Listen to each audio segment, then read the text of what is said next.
नमस्कार दोस्तों, back to our channel friends. मैं आप सबका अपने चैनल स्टॉक्स फॉर लाइफ पे बहुत स्वागत करता हूं। Welcome to STFL family.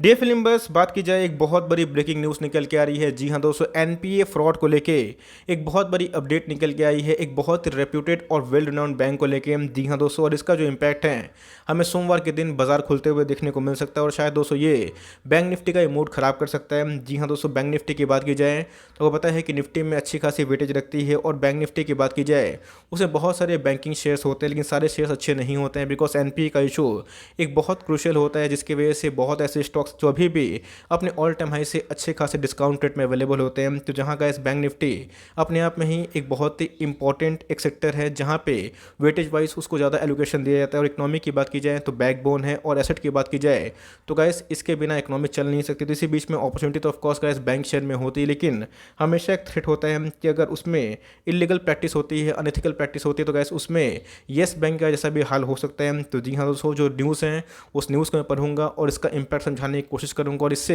कितने खतरे वाली बात है आपके पास अगर वेल रिनाउंड ग्रुप के बैंक के, चाहे HDFC बैंक की बात की जाए, ICICI बैंक की बात की जाए, या फिर कोई अदर बैंक है, तो उसमें इसका सेंटिमेंट क्या पड़ सकता है और हमें क्या सीखना है, सब कुछ मैं डिस्कस करूंगा। बहुत कुछ सीखने को मिलेगा। चैनल फर्स्ट टाइम होंगे सब्सक्राइब कर सकते हैं इस तरह क्वालिटी कंटेंट को सबसे पहले एक्सेस करने के लिए। Now without delaying any for time, let's begin. हमें पहले बेसिक से ही जानना है कि असल में NPA क्या होता है। जी हाँ दोस्तों, अगर आप बैंक के शेयर के बारे में थोड़ा सा भी आपको पता है तब को ऑफकोर्स NPA के बारे में पता होगा। NPA की बात की जाए एक बहुत ही इंपॉर्टेंट एक रेशियो होता है, जहाँ दोस्तों मार्केट इसको बहुत चीयर करता है और बहुत पनिश भी करता है। NPA का बढ़ना बिल्कुल भी कोई बैंक के लिए अच्छी बात नहीं होती है।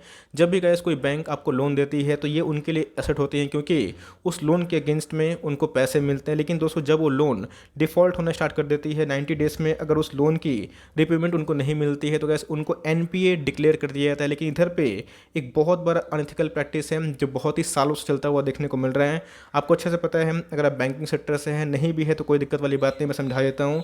ऐसे बाज़ार में बहुत बड़े बड़े बैंक हैं जिनका अगर उनको डर लगता है कि 90 डेज़ में उनको लोन रिपेमेंट नहीं होगा, तो क्या करते हैं, फिर से उस 90 डेज़ के टाइम में वही जो लोन जो NPA में कन्वर्ट होने वाला है उसको फिर से फ्रेश लोन दिखा के फिर से गैस उसको फ्रेश बुक में डाल देते हैं, जिससे उनका NPA का जो समस्या है वो घटने की कोशिश की जाती है, और उधर पे उनका लोन बुक है वो बढ़ता हुआ दिखाई पड़ता है। और इसी के बीच में एक बहुत बड़ी अपडेट निकल के आ रही है जो बिल्कुल भी अनएथिकल है। तो जी हाँ दोस्तों, मैंने आपको NPA का मतलब समझा दिया कि 90 डेज़ में आपका लोन अगर फिर से नहीं जाता है बैंक के पास, तो जी हाँ दोस्तों उसको NPA घोषित कर दिया जाता है। और इसी के बीच में जितने भी PSU वाले बैंक होते हैं उनमें हमेशा एक प्रॉब्लम देखने को मिलता है, और मार्केट में इसीलिए प्राइवेट बैंक की पूजा होती है। लेकिन इसी बीच में ऐसे बहुत सारे प्राइवेट बैंक ने भी मार्केट को निराश किया। येस बैंक की बात की जाए उसमें अनएथिकल प्रैक्टिस की वजह से मार्केट ने उसको बहुत ही नेगेटिव चीयर किया था। इसी बीच में आप देख सकते हैं कि जो बैंक के बारे में डिस्कस करने वाला हूं और इसमें जो आरोप लगा है उसको मैं अनबायस्ड कवर करूंगा। ऑफ कोर्स गाइस, मैं इसको पर्सनली होल्ड नहीं करता, लेकिन ये भी एक बहुत बड़ा शेयर हमें देखने को मिलता है। अगर आप देखें तो 1100-1200 के भाव पे देखने को मिल जाता है। अगर आप देखें तो कोविड के पहले गाइस 2015 तक इसने मैसिव पैसे बना के दिए थे, और कोविड के बाद अगर आप देखें तो मैसिव एक फॉल हमें देखने को मिल रहा था। जहाँ पर दोस्तों ICICI बैंक की बात की जाए, कोटक की बात की जाए, HDFC बैंक की बात की जाए, वो अपने ऑल टाइम हाई से लगभग उसी के रेट पर देखने को मिल रहे हैं और बॉटम से रिकवर करते हुए देखने को मिल रहा है। लेकिन इसी बीच में अगर आप देखें तो गैस इसमें उतनी रिकवरी देखने को नहीं मिल रही है। और इधर पर आप देखें जिसका मार्केट कैप कोई छोटी मोटी नहीं है गैस, ऑलमोस्ट 1 लाख करोड़ के आसपास की मार्केट कैप है।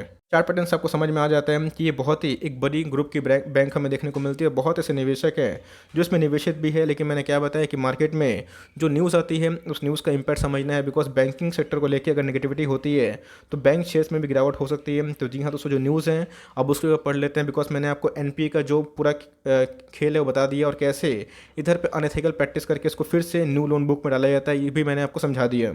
देख सकते हैं कि विसल ब्लोअर की बात की जाए तो अपने आप में ही एक ऐसा सर्वाइलेंस बॉडी होता है, एक ऐसे लोग होते हैं जो अनएथिकल प्रैक्टिस को फॉलो करते हैं। और वो क्या करते हैं, सेबी की बात की जाए, एक्सचेंजेस की बात की जाए, RBI की बात की जाए, वो उनको टाइमली अपडेट करते हैं। तो विसल ब्लोअर में दोस्तों इधर पे एक बहुत ही बड़ा अलर्ट जारी किया है RBI को about evergreening of loans at IndusInd bank subsidiary. तो आप देख सकते हैं गाइज कि इंडसइंड बैंक नहीं बल्कि उनकी एक सब्सिडरी है, उसको लेके एक बहुत बड़ा कंप्लेन देखने को मिल रहा है। तो जी हाँ, विस्तार में एक बार इसको देख लेते हैं और उसके बाद इसका इम्पैक्ट क्या पड़ने वाला है उसको मैं समझा दूंगा।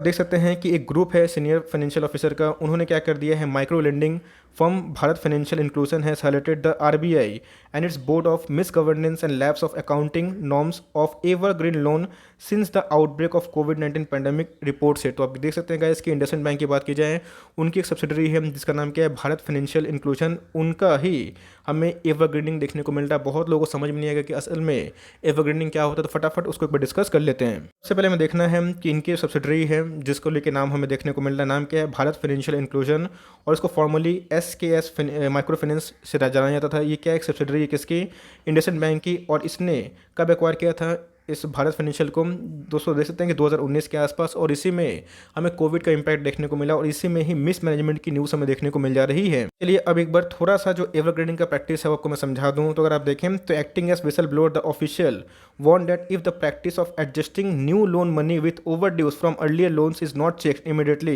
the fault is in the subsidiary would eat into the financial of the parent। तो आप देख सकते हैं इसकी जो उनकी पेरेंट कंपनी है इंडसइंड बैंक, अगर इसको एडजस्ट होता हुआ देखने को नहीं मिलता है, तो मैंने क्या बताया कि एवरग्रीन का मतलब क्या होता है कि मार्केट में पकड़ के चलिए कि आप कोई लोन दिए हुए हैं, आपको लगता है कि 90 डेज में नहीं आएगा, तो आप क्या करते हैं, फिर उसी लोन बुक को आप फिर से ओवरड्यूज को जगह पर छोड़ के न्यू लोन बुक में डाल देते हैं। इससे क्या होता है कि NPA आपके जो असेट क्वालिटी में नहीं चढ़ेंगे और वो आपका जो न्यू लोन बुक है वो देखने को मिलेगा, जहाँ पे आपके एडवांसेस पेमेंट है वो बढ़ जाएंगे, जिसकी वजह से आपका जो फाइनेंशियल्स है वो काफ़ी हेल्दी लगेगा, लेकिन अंदर में दोस्तों उसमें एक दीमक जैसा काम देखने को मिलेगा। तो जी हाँ दोस्तों, इसी को हम लोग बोलते हैं एवरग्रीनिंग, जो अपने आप में ही एक अनएथिकल प्रैक्टिस है। तो जी हाँ दोस्तों, बैंकिंग के शेयर में ऑफकोर्स एक अपॉर्चुनिटी होती है, बिकॉज बैंक NBFC की बात की जाए तो इकोनॉमी के बैकबोन है और पिलर भी है।